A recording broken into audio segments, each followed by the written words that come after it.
আসসালামু আলাইকুম এভরিওয়ান, আশা করছি সবাই ভালোই আছেন। আজকের ভিডিওর মূল বিষয়বস্তু হচ্ছে কিভাবে খুব সহজে আমরা আইডিয়া জেনারেট করতে পারি।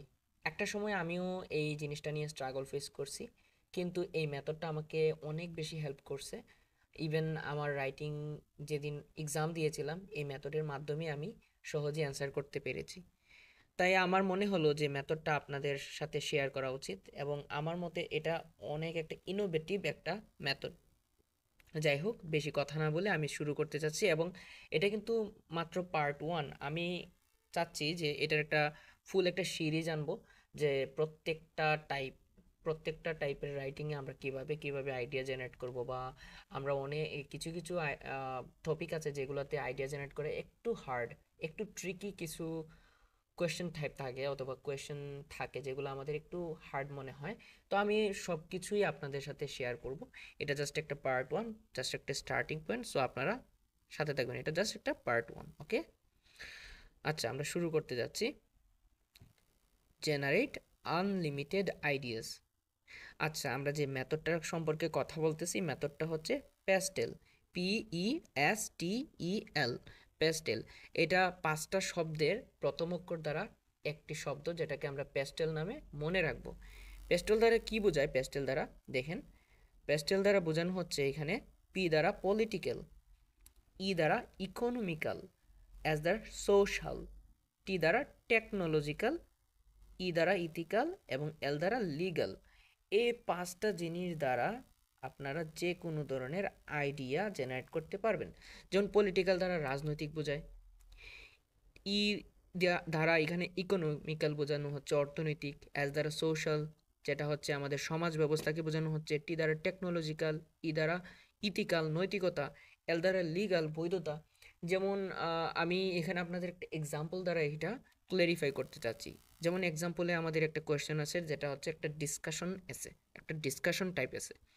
বলা হয়েছে সাম পিপল বিলিভ, কিছু মানুষ বিশ্বাস করে, that women should be treated as equal to man, মানে পুরুষদের সাথে মহিলাদের সমান সমান ভাবে ট্রিট করা উচিত। কখন? When applying for a job, যখন একটা জবে অ্যাপ্লাই করে। কোন ধরনের জবে? উইথ পুলিশ অর মিলিটারি, এই ধরনের জবে যখন অ্যাপ্লাই করে পুলিশ এবং পুরুষ এবং মহিলা বা নারী এবং পুরুষদের সমানভাবে ট্রিট করা উচিত। আবার আদার্স, আচ্ছা এটা হয়তো বানান ভুল, আদার্স থিঙ্ক হবে এটা। আচ্ছা ঠিক আছে, others think women are less suitable for this kinds of job. অন্যরা ভাবে যে এই ধরনের জবে নারীরা সমান নয়, পুরুষদের সমান নয়, বা এরা লেস সুইটেবল, এরা আসলে এটার জন্য অকার্যকর হতে পারে। এখন প্রশ্ন বলা হচ্ছে discuss both views and give your opinion. আচ্ছা, ইন্ট্রোডাকশন বা কনক্লুশন, এই দুইটা টাইপ নিয়ে, এই দুইটা জায়গা নিয়ে আমরা পরবর্তীতে আলোচনা করব। আমরা জাস্ট আজকে আইডিয়া জেনারেট করব। তো আমরা এই পার্টিকুলার এই কোয়েশ্চেনের জন্য আমরা বডি প্যারাগ্রাফ ওয়ানে পজিটিভ দুইটা আইডিয়া নিব, এবং বডি প্যারাগ্রাফ টু এর জন্য নেগেটিভ বা কন্ট্রাস্টিভ দুইটা আইডিয়া নিব। তাহলে কিভাবে আমরা নিতে পারি, এই প্যাস্টেল দ্বারা কিভাবে আমরা নিতে পারি? যেমন আমি লিখে রাখছি, দেখেন বডি প্যারাগ্রাফ ওয়ান পজিটিভ, আমরা একটা আইডিয়া নিলাম ইকোনমিক্যাল। এই যে দেখেন প্যাস্টেলের এই যে ইকোনমিক্যাল আছে কিন্তু, ঠিক আছে। তো ইকোনমিক্যাল কীভাবে নিতে পারি? Positive idea economical. দেখেন, যখন একজন নারী অথবা একজন পুরুষ চাকরি করবে, নারীও সমান স্যালারি পাচ্ছে, পুরুষও সমান স্যালারি পাচ্ছে, তখন কিন্তু ফ্যামিলি সহজেই, তারা ফ্যামিলির যে বন্ডিংটা ভালো ক্রিয়েট হবে, এবং তারা সহজেই অর্থনৈতিকভাবে স্বাবলম্বী হতে পারবে। সো ইকুয়াল স্যালারি, উইমেন এম্পাওয়ারমেন্টটা কিন্তু হবে, রাইট? নারীদের কি হবে? অগ্রাধিকার যখন পাবে, স্যালারি যখন সমান পাবে, তখন উইমেন এম্পাওয়ারমেন্টটা হবে, ঠিক আছে। আবার আইডিয়া পজিটিভ আইডিয়া আরেকটা কী দেওয়া যায়, যেমন সোশ্যাল, সামাজিক, সোশ্যাল ব্যালেন্সটা হবে, রাইট? যখন একটা নারী এবং একটা পুরুষ সমান কন্ট্রিবিউট করতেছে একটা ফ্যামিলিতে, তখন সোশ্যাল ব্যালেন্সটা কিন্তু ঠিক থাকবে, ঠিক না? সো আমরা দেখেন এই দুইটা দুইটা জিনিস থেকে আমরা কিন্তু দুইটা আইডিয়া পেয়ে গেছি। আবার দেখেন body paragraph two contrastive idea, right? তখন আইডিয়া, আচ্ছা এটা আইডিয়া ওয়ান হবে, রাইট? এটা আইডিয়া ওয়ান। আইডিয়া ওয়ান কি? সোশ্যাল। এখানে আমরা একটা সোশ্যাল থেকে কি নিতে পারি? Biological condition, right? আমরা দেখবেন নারী পুরুষের মানে এক ধরনের কিন্তু বডি স্ট্রাকচার না, কেউ শারীরিকভাবে শক্তিশালী, কেউ শারীরিকভাবে কম শক্তিশালী।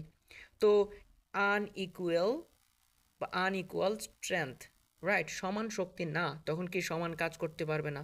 সো এই জন্যে অনেকে মনে করে যে সমানভাবে ট্রিট করা উচিত না। এটা গেল একটা আইডিয়া ওয়ান, এটা দ্বারা আপনারা এক্সাম্পল দিবেন পারফেক্টলি, তাইলে আপনারা সহজেই একটা আইডিয়া ক্রিয়েট করতে পারলেন। আর একটা হচ্ছে ইথিক্যাল, নৈতিকভাবে। নৈতিকভাবে কি, দেখেন যখন নারীরা মানে এই সব ব্যস্ততায় থাকবে, এই পুলিশ বা মিলিটারি এগুলাতে কিন্তু দায়িত্ব অনেক বেশি, দায়িত্ব অনেক বেশি না, দায়িত্ব কিন্তু অনেক বেশি। কিভাবে দায়িত্ব অনেক বেশি, তারা কিন্তু এগুলাতে বিভিন্ন ধরনের মিশনে যায়, বা তারা বেশিক্ষণ ডিউটি করতে হয়, 8 to 12 আওয়ার্স। 8 to 12 আওয়ার্স যখন ডিউটি করবে, তখন কিন্তু তারা এটা হার্ড হয়ে যায় তাদের ক্ষেত্রে ফোকাস করতে তাদের বাচ্চাদের উপর। তখন কিন্তু সোশ্যাল একটা কনসার্ন থাকে যে তাদের বাচ্চারা ঠিকভাবে খাচ্ছে কিনা, তারা ক্রাইমের সাথে জড়িত হয়ে যাচ্ছে কিনা। সো এটা এই দুইটা নেগেটিভ আইডিয়া আমরা সহজেই দিয়ে দিলাম। দেখেন কোনো কিছুই এর বাইরে নয়, কোনো কিছুই এই পাঁচটা জিনিসের বাইরে নয়। আপনারা আরও দিতে পারেন, লিগ্যাল বৈধতা নিয়ে দিতে পারেন। কিছু কিছু টপিক আছে যেগুলা অন্যগুলা যাবে, এই টপিকটার সাথে টেকনোলজি আর লিগ্যালটা যায় না, বা পলিটিক্যাল বিষয়বস্তু নাই। সো আমরা কি ইকোনমিক্যাল নিছি, সোশ্যাল নিছি, আর ইথিক্যাল নিছি, এই তিনটা জিনিস দ্বারা আমরা পুরো চারটা আইডিয়াই নিয়ে নিছে। আরও নেওয়া সম্ভব হবে, আপনারা যদি চিন্তা করেন আরও নেওয়া সম্ভব হবে। এখন ভাববেন যে কিছু কিছু টপিকের ক্ষেত্রে নেওয়া সম্ভব হচ্ছে না, যে কোনো ধরনের টপিকে নেওয়া সম্ভব হবে, কিন্তু আপনাদের গভীর চিন্তাটা আপনারা ডিপ চিন্তা করতে হবে। এটা যদি আপনারা ঠিকভাবে প্র্যাকটিস করতে পারেন, প্র্যাকটিস, আমি আগের ভিডিওতে বলছি, প্র্যাকটিস ইজ দ্য মেইন কি। আপনারা এই প্র্যাকটিস দ্বারা আপনারা যে কোনো জিনিস আপনারা সলভ করতে পারবেন। দেখেন এই যে আইডিয়াটা, এটা কিন্তু কোনো ধরনের রাইটিংয়ের জন্য ছিল না, এটা কিন্তু একটা একটা ইঞ্জিনিয়ারিং যারা পড়ে তারা এটা জানে। ইঞ্জিনিয়ারিংয়ের ক্ষেত্রে এটা অনেক কাজে দেয়, বিভিন্ন ধরনের। আমি ইঞ্জিনিয়ারিং পড়ি না, কিন্তু একটা ইন্ডিয়ান একটা চ্যানেলে যখন আমি ইঞ্জিনিয়ারিং একটা ভিডিও দেখতেছিলাম, তখন এটা তারা ব্যবহার করতে দেখছিলাম তাদের এসে তৈরি করার জন্য। তখন আমি ভাবলাম আমরা তো এসে লিখি, ঠিক না, বিভিন্ন ধরনের এসে লিখি। তখন আমি যে কোনো ধরনের এসেতেই দেখতেছিলাম, সব ধরনের এসেতেই এটা কার্যকরী ভূমিকা পালন করতেছে।